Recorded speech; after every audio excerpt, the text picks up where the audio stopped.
नजरादा मुंसिफ TV में आपका इस्तकबाल। आप देख रहे हैं आंध्रा तेलंगाना न्यूज। शुरुआत करेंगे हेडलाइंस के साथ। सुर्खियों को पेश करने में ताउन किया है डॉक्टर ऑर्थो ऑयल के साथ साथ डॉक्टर ऑर्थो कैप्सूल्स साथ लेना ना भूलें। चीफ मिनिस्टर की क़यादत में तेलंगाना वफ्द पहुंचा स्विट्जरलैंड। रेवंत रेड्डी का एयरपोर्ट पर तेलंगाना के तारकीन वतन ने किया शानदार इस्तकबाल।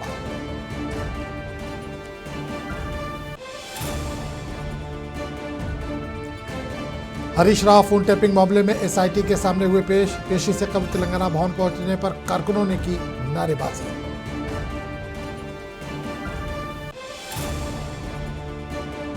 महिला शक्ति साड़ी और बिला सूदी कर्ज की तकसीम, वज़रा की video conferencing. Deputy chief minister और तमिला नागेश्वर राव ने ओहदेदारों को दी हिदायत।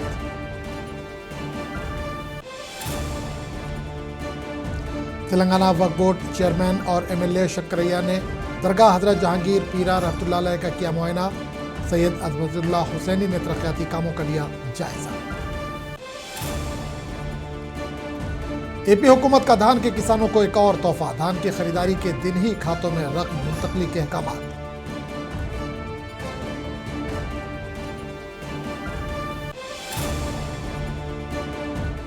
आंध्र प्रदेश के कई अजला में धुंध और शदीद सर्दी की लहर।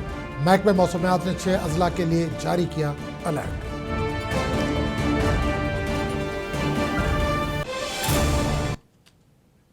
और अब खबरों की तफसील। तेलंगाना के chief minister Revanth Reddy world economic forum में रियासती वफ्द की क़यादत करते हुए स्विट्जरलैंड के ज़्यूरिख पहुंच गए। हवाई अड्डे पर तेलंगाना के तारकीन वतन ने चीफ मिनिस्टर का शानदार इस्तकबाल किया। ज़्यूरिख से वज़ीर आला और उनकी टीम दाउस जाएगी, जहां वो आइंदा 4 दिनों में वर्ल्ड इकोनॉमिक फोरम के इजलासों में हिस्सा लेंगे। दौरे के दौरान रेड्डी आलमी तंजीमों के नुमाइंदों और सरकर्दा सनतकारों के साथ बातचीत करने वाले हैं। वो रियासत के तवील मुद्दती तरक्याती विजन तेलंगाना राइजिंग 2047 को पेश करेंगे और सरमायाकारी के मौक़े, हुकूमती पॉलिसियों और इक़दामात का खाका पेश करेंगे, जिनका मकसद तेलंगाना में आलमी सरमायाकारी को राग़िब करना है।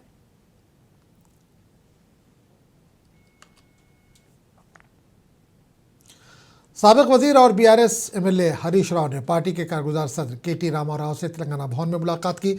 Harish Rao phone tapping case में हुक्काम के रूबरू पेश होने से कबल तेलंगाना भवन पहुंचे, जहां पार्टी के दीगर कायदीन और कारकुनों ने इनका शानदार इस्तकबाल किया।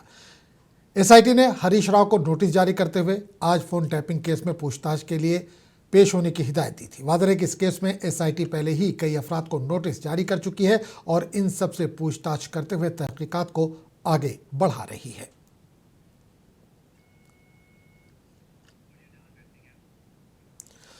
उधर दूसरी जानिब बीआरएस कायदीन ने हरीश राव को सम्मन भेजने की मजम्मत की। बीआरएस लीडर्स ने इसे कांग्रेस हुकूमत का मुख्तलिफ मौज़ूआत से रुख मोड़ने का हरबा करार दिया। श्रावण ने मीडिया से बात करते हुए कहा कि कांग्रेस हुकूमत इसके जरिए बीआरएस कायदीन को हिरासा करने की कोशिश कर रही है।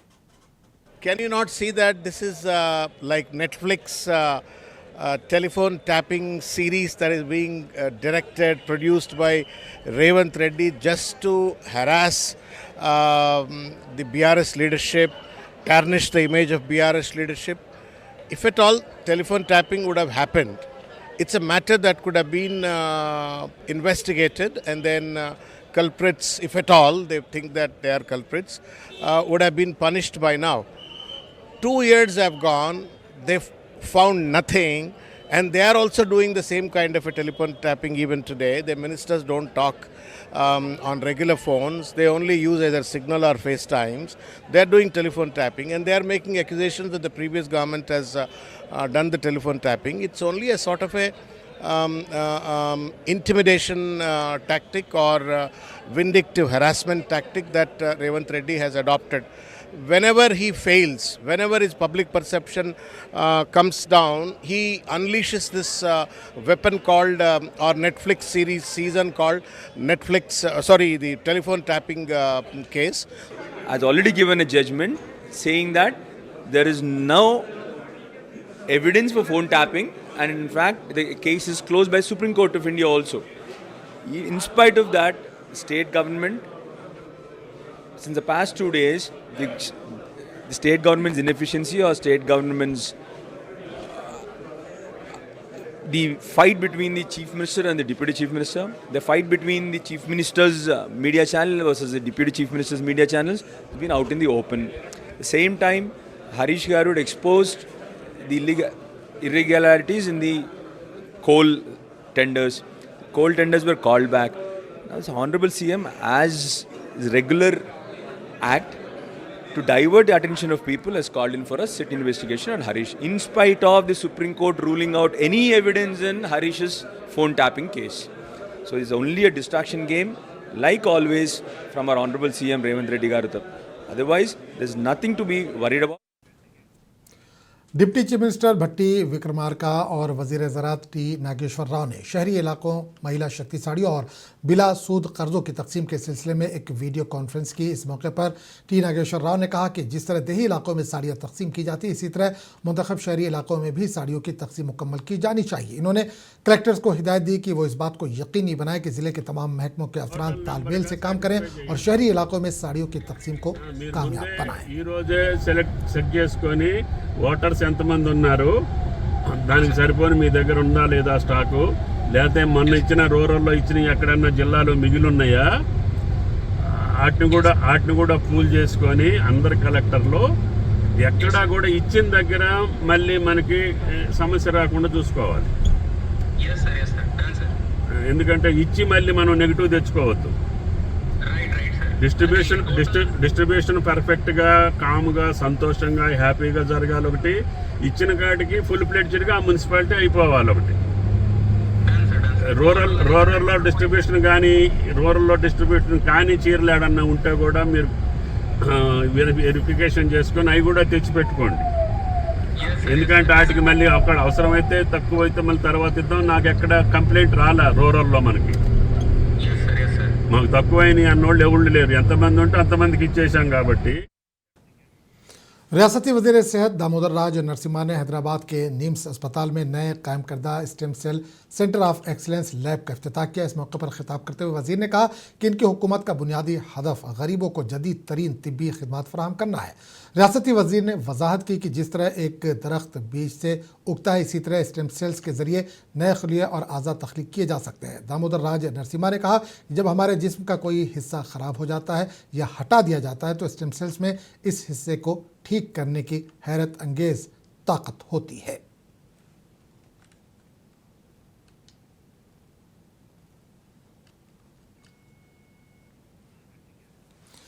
बीआरएस के एमएलसी डी श्रावण ने चीफ मिनिस्टर रेवंत रेड्डी के उस बयान को शदीद तनकीद का निशाना बनाया जिसमें रेवंत रेड्डी ने कांग्रेस कारकुनों से बीआरएस के झंडे को उखाड़ फेंकने की बात की थी। श्रावण ने मीडिया से बात करते हुए कहा कि आइन के मुहाफिज होने के बजाय चीफ मिनिस्टर रेवंत रेड्डी तशद्दुद का सहारा ले रहे हैं। उन्होंने कहा कि रेवंत रेड्डी का बयान पूरी तरह से गैर कानूनी है जिसकी हम शदीद मजम्मत करते हैं। Unfortunately, Revanth Reddy is forgetting that he's the chief minister who's supposed to be the custodian of the Indian constitution, is behaving like a faction leader, provoking the Telugu Desam party leaders to demolish the flag posts of TRS party is completely illegal and we strongly condemn it. And today, under the leadership of our leader, Shri Muttagopalji, we have come and then submitted a representation to the Director General of Police to file a case against Revanth Reddy to have intimidated and to have created a hostile environment and to have facilitated to have a violence between TDP and the BRS workers. So therefore, he deserves to be punished under the existing rule of law. So we appeal to the DGP through a formal representation that a case should be filed against him. Just as the case has been filed against Talasani Srinivas Yadav for a very small remark when this government was trying to destroy and demolish the very identity and existence of Secunderabad, a case was filed against Talasani Srinivas Yadav just because of a small utterance. But today, Revanth Reddy, being a chief minister, says that the K. Chandrasekhar Rao ji, our leader, has to be buried 100 feet below and our party has to be buried 100 feet below, and then all our flag posts have to be demolished, which means that he is inciting violence. He deserves to be punished. That's what, just as the same law that is applicable to Talasani Srinivas Yadav should be applied to even Revanth Reddy. Telangana Waqf board के chairman Syed Azmatullah Husaini और MLA Sankaraiah ने वक्फ board अहदेदारों के हमरा दरगाह हजरत जहांगीर पीरा रहमतुल्लाह अलैह का दौरा किया। इस मौके पर चेयरमैन वक्फ बोर्ड और एमएलए ने तरक्याती कामों का जायजा लिया, जिसमें बस स्टैंड का क़याम और बाईपास रोड बिछाने की लागत का तखमीना लगाया गया। इसके अलावा दरगाह के अहाते में एक नए कंपाउंड की तामीर, मस्जिद और दरगाह के दफ्तर की इमारत की तोसी के अलावा निकासी आब के निज़ाम की मरम्मत का भी मुआयना किया गया। मीडिया से बात करते हुए वक्फ बोर्ड चेयरमैन ने कहा कि हमने संदल के मौके पर देखा था कि बहुत से तरक्याती काम रुके हुए थे, जिसमें तेज़ी लाने की हिदायत दी गई है।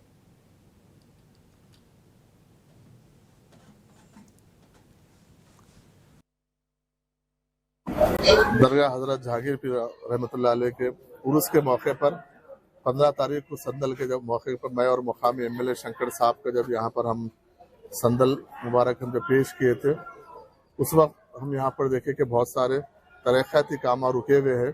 कई सालों से यहाँ पर मुतालबा था कि तरक्याती काम जहाँ के वहाँ रुके हुए, ख़ास तौर पर समा खाने को लेके, मस्जिद के एक्सटेंशन को लेके और उसके साथ साथ ऑफिस कॉम्प्लेक्स को लेके और ड्रेनेज का जो बहुत पुराना डिमांड है यहाँ पे, क्योंकि जब बारिश होती है और ख़ास तौर पर जब लोग यहाँ पर ज़्यादा आते हैं और उसके मौके पर, तो ड्रेनेज का पानी भी यहाँ पर बहुत बड़ा मसला बना हुआ था। तो उस ताल्लुक से आज उस दिन हम ये फैसला किए थे कि ये हफ्ते में हम यहाँ पर दौरा करेंगे रेवेन्यू के अहदेदारों के साथ और हमारे वक्फ बोर्ड के टेक्निकल टीम के साथ हम यहाँ पर दौरा करेंगे। आज हम यहाँ पर रेवेन्यू के ऑफिसर्स, वक्फ बोर्ड के ऑफिसर्स और मुकामी कायदीन के साथ हम यहाँ पर आज आए। मैं और मुकामी एमएलए हम लोग आके आज देखे, अल्हम्दुलिल्लाह तकरीबन 12 करोड़ का जो HMDA के बजट से सैंक्शन हुआ है, उसमें बस स्टैंड है, बाईपास रोड है, उसके साथ साथ समा खाना और ड्रेनेज, मस्जिद का एक्सटेंशन और हमारे ऑफिस कॉम्प्लेक्स का हम आज यहाँ पर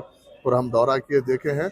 और वक्फ बोर्ड के ऑफिसर्स को मुकामी कायदीन के साथ और उसके साथ साथ रेवेन्यू के ऑफिसर्स के साथ हम ये आज हिदायत दिए हैं कि आप एक हफ्ते के अंदर समा खाने को लेके, मस्जिद के एक्सटेंशन को लेके और ऑफिस कॉम्प्लेक्स को और किस तरीके से दरगाह की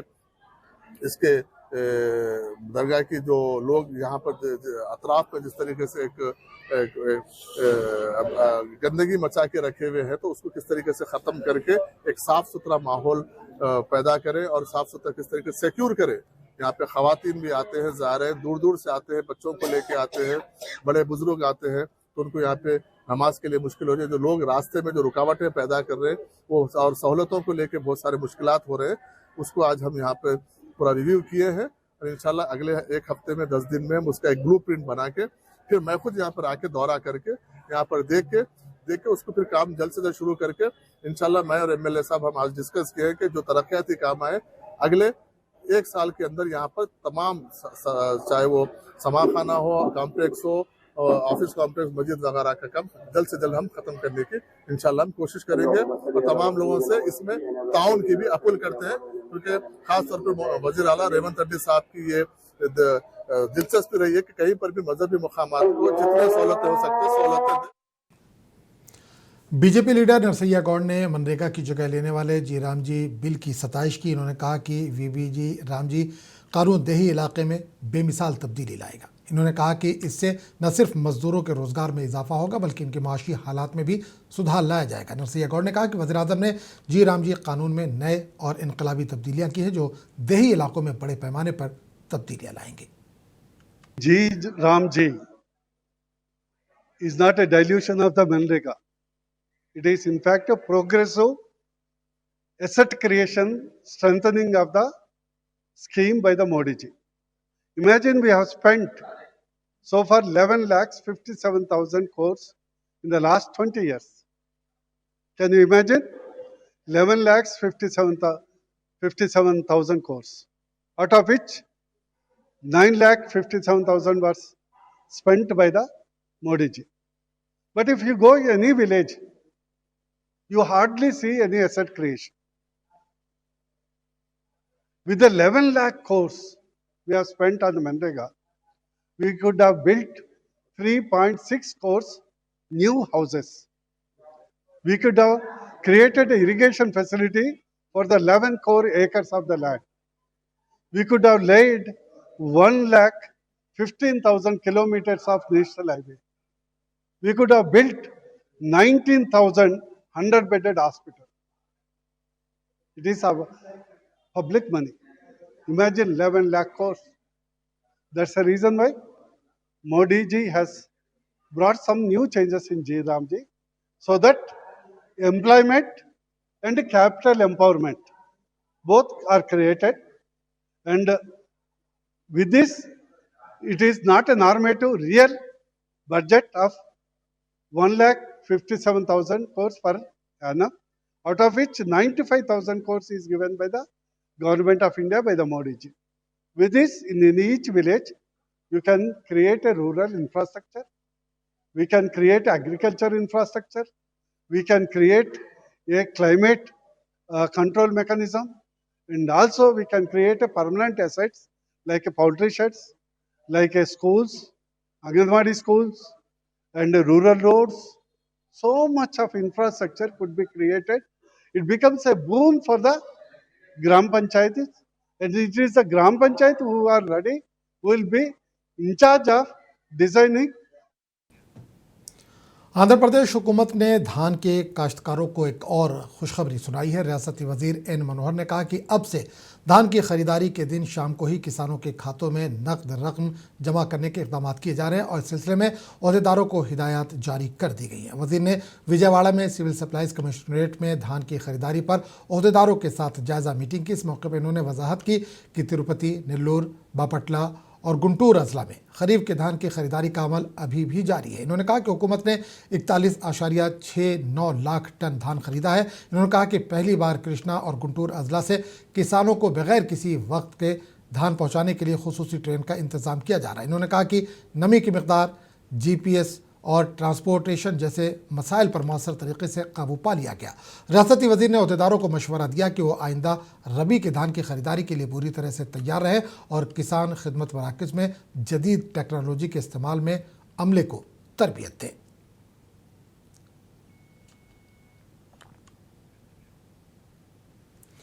रोड सेफ्टी वीक के एक हिस्से के तौर पर, जिसका मकसद सड़क हादसात को रोकना है, मोटर व्हीकल डिपार्टमेंट के ज़ेर एहतमाम डॉन नेशनल हाईवे पर एक जदीद आगाही प्रोग्राम का इनेकाद किया गया। इस मौके पर यमदूत, चित्रगुप्त और दीगर किरदारों के भेस में सड़क पर नमूदार होकर गाड़ी चलाने वालों को चौकन्ना किया गया। इस प्रोग्राम में MVI क्रांति कुमार ने गाड़ी चलाने वालों को आगाह किया कि हेलमेट और सीट बेल्ट पहनना और महफूज सफ़र करना लाजमी है। इन्होंने वाज़ेह पैगाम दिया कि ट्रैफिक कवानीन पर अमल न करने से मौत वाक़ई हो सकती है।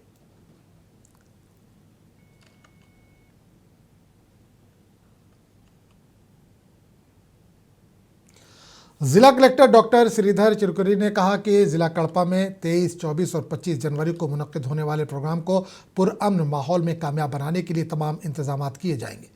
कलेक्ट्रेट के PGRS हॉल में जिला कलेक्टर डॉक्टर श्रीधर की सदारत में प्रोग्राम के इंतजाम पर अहदेदारों के साथ राब्ता कमेटी की मीटिंग हुई। इस मौके पर कलेक्टर ने कहा कि जिला इंतजामिया तमाम महकमे जात के साथ तालमेल के साथ ताउन फराहम कर रही है ताकि कड़पा जिले में 2 तेलुगु रियासतों के लिए बड़ी तरजीह के साथ मुनक्किद होने वाले इस प्रोग्राम को कामयाब बनाया जा सके।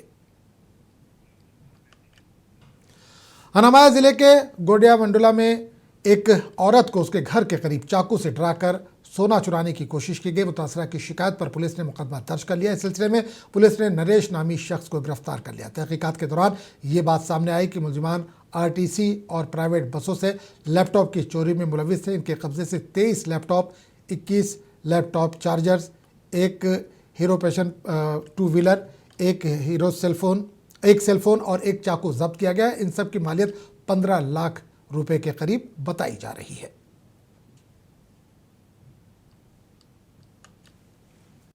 ఒక మహిళని ఆపి కత్తితో బెదిరించి ఆమె దగ్గర నుండి ల్యాప్టాప్ అది దొంగలించడానికి ట్రై చేసిన ఒక ఇన్సిడెంట్ రిపోర్ట్ అయింది. ఆ మేరకు మనం వర్కౌట్ చేసి ఒక నరేష్ అనే వ్యక్తిని మనం పట్టుకోవడం జరిగింది. వేరియస్ CCTV ఫుటేజెస్, తర్వాత టవర్ డంప్ అనాలిసిస్ ఇవన్నీ చేసిన తర్వాత ఇతన్ని పట్టుకోవడం జరిగింది. పట్టుకున్న తర్వాత మనము ఇతని దగ్గర నుండి 1 ల్యాప్టాప్ రికవర్ చేయడం జరిగింది. అండ్ ఫర్దర్గా అతన్ని ఇంట్రోగేట్ చేసిన తర్వాత అతని ఇంటి దగ్గర మనం సెర్చ్ చేస్తే 22 ల్యాప్టాప్స్ మరియు ఒక స్టోలెన్ ఫోన్ కూడాను మనకి దొరకడం జరిగింది. ఇందులో ఇతని మెయిన్ మోడస్ ఆపరెంటి వచ్చి బెంగళూరు టు తిరుపతి వెళ్ళే బస్సెస్లో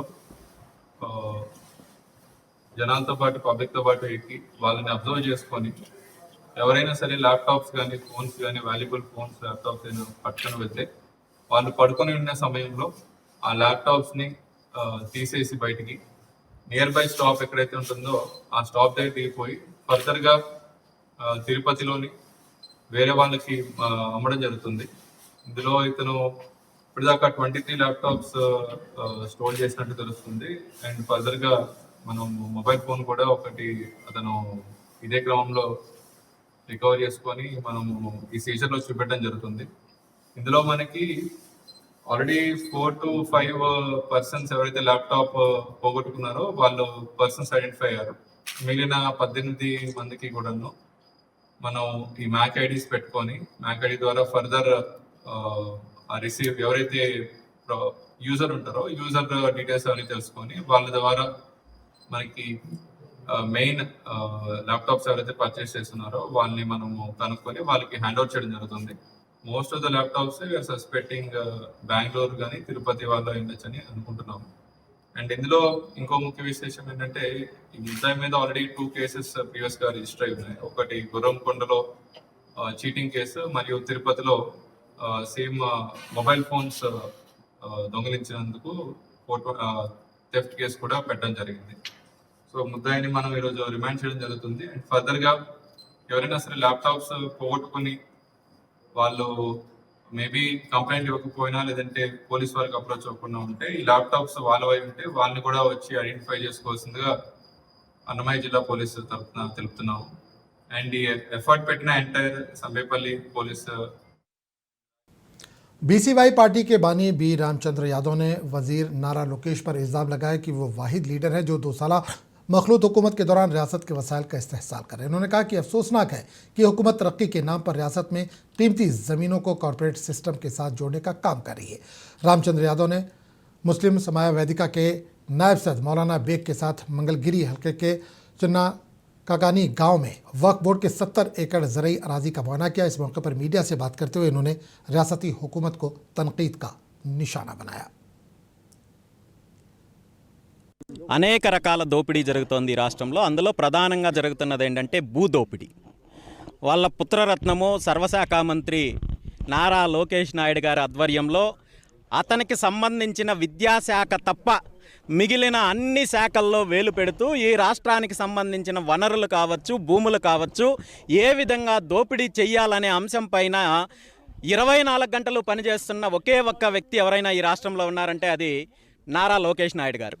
ఈరోజు రాష్ట్రంలో ఉన్న రైతుల భూములు కావచ్చు, దేవాలయాల భూములు కావచ్చు, ట్రస్టులకు భూములు కావచ్చు, లేదంటే ప్రభుత్వ భూములు కావచ్చు, అదేవిధంగా అటవీ శాఖ భూములు కావచ్చు, చివరికి వక్ఫ్ బోర్డు భూములు కావచ్చు, ఎక్కడెక్కడైతే విలువైన భూములు ఉన్నాయో ఆ భూములన్నింటినీ కూడా అభివృద్ధి పేరు చెప్పి కంపెనీల పేరు చెప్పి కాజేసే ప్రయత్నం చేస్తున్నారు తప్ప ఇందులో రాష్ట్ర అభివృద్ధి గురించో లేదంటే పారిశ్రామిక అభివృద్ధి గురించే ఏమాత్రం కాదు అనేది గత 10 సంవత్సరాల కాలంలో జరిగిన భూసేకరణ అంశాన్ని మనం తీసుకున్నట్టయితే 2014 నుండి 19 వరకు అధికారంలో ఉన్న చంద్రబాబు నాయుడు గారు అధికారంలో ఉన్నప్పుడు చేపట్టిన భూసేకరణలో ఎక్కడ అభివృద్ధి జరగలేదు, కంపెనీలు రాలేదు.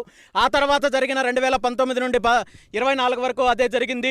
ఈరోజు 24లో అధికారంలోకి వచ్చిన ఈ 20 నెలల కాలంలో ఇటు శ్రీకాకుళం నుండి చిత్తూరు వరకు జరిగిన భూసేకరణలో ఏ ఒక్క చోట అభివృద్ధి కానీ, కంపెనీలు కానీ, పరిశ్రమలు కానీ రాకపోగా ఈరోజు భూములు ఏవైతే ఉన్నాయో వాటిని బలవంతంగా తనకు సంబంధించిన బినామీలకు కట్టబెట్టే ప్రయత్నం జరుగుతోంది. అది ముఖ్యంగా రాజధాని ప్రాంతంలో గతంలో జరిగిన 33,000 ఎకరాలు. आंध्र प्रदेश में संक्रांति के बाद अब सर्दी का कहर जारी है। रियासत के कई अजला में शदीद कोहरे की चादर छाई हुई है, जिसकी वजह से आम जिंदगी मफलूज होकर रह गई। महकमा मौसमियात ने 6 अजला के लिए अलर्ट जारी करते हुए आवाम को खबरदार किया है कि वो कोहरे से चौकस रहे। विजयवाड़ा से हैदराबाद हाईवे पर रोशनी इस कदर कम हो गई कि ट्रैफिक की नकलो हरकत थम गई। कई मुकामात पर रोशनी महज 300 मीटर तक रह गई। गनावरम एयरपोर्ट पर रोशनी कम होने की वजह से कई तैयारे रनवे पर उतरने के बजाय फ़ज़ा में चक्कर काटते रहे। परवाज़ों के शेड्यूल में खलल पड़ने से मुसाफिरों को मुश्किलात का सामना करना पड़ा।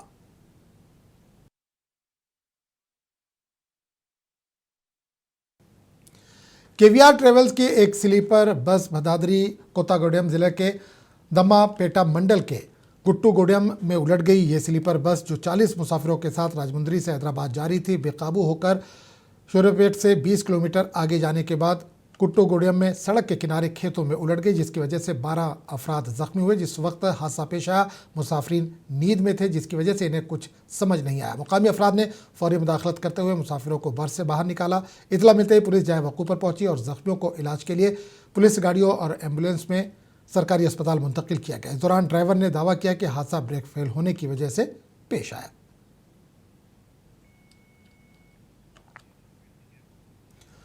मरकजी बजट के करीब आने के साथ ही तेलंगाना के राजन्ना सिरसिला ज़िला में टेक्सटाइल की सनत मुकामी करघों की जदीदकारी और सेक्टर के अहया के लिए ज़्यादा मुख्तस की उम्मीद कर रही है। सनत ज़राअत के बाद इस खित्ते का दूसरा सबसे बड़ा ज़रिए माश है। पड़ोसी रियासतों में बुनकरों की बढ़ती हुई नकल मकानी का मुशाहिदा कर रही है। पावरलूम वर्कर्स इलाके में लोगों को हुनरमंदी की तरबियत फराहम करने के लिए मराकज़ के क़याम की कोशिश कर रहे हैं। ज़िले में हैंडलूम बनाने वाले भी छोटे क्लस्टर बनाने का मुतालबा कर रहे हैं ताकि छोटे कारोबारों को फ़ायदा हासिल हो सके। Central government should allocate modernization of power looms and the power loom cluster at Sirsila. The workers from Sirsila are much more depending on the industry. There are mostly 30,000 workers are there in textile industry. People from Sirsila is migrated to Bhiwandi, Sholapur all the way.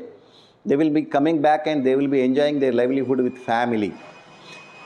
Hence, the central government should provide much more budget for textile industry in the forthcoming budget. మరి powerloom ఇండస్ట్రీకి సంబంధించినటువంటి ఇక్కడ సిరిసిల్లాలో textile park మూతపడుతున్నటువంటి పరిస్థితి ఉంది. కార్మికులు ఉపాధి కోల్పోతున్నారు. అదేవిధంగా ఇక్కడ వర్కర్ టు ఓనర్ పథకానికి సంబంధించి కూడా దేశంలో ఎక్కడ లేని విధంగా గతం ప్రభుత్వం ఇక్కడ తీసుకొచ్చింది.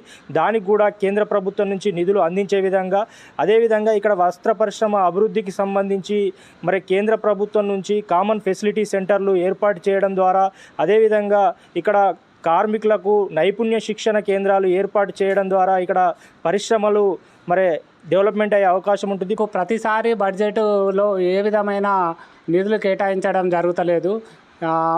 ముఖ్యంగా కోరుకునేది ఏంటంటే 50 మగ్గాలకు ఒక క్లస్టర్ ఉంటుంది. అట్లా కాకుండా ఒక 10-15 మగ్గాలకు ఒక క్లస్టర్ ఏర్పాటు చేయాలి. మరియు ఇండివిజువల్గా అంటే ఎవరింట్లో వాళ్ళు మగ్గాలు వేసుకొని ఉపాధి పొందుతున్నారు, వారికి సంఘంలో ఏ విధమైన तो इस बुलेटिन में फिलहाल इतना ही। अगले बुलेटिन में आपसे फिर मुलाकात होगी, तब तक के लिए इजाज़त दीजिए। आदाब।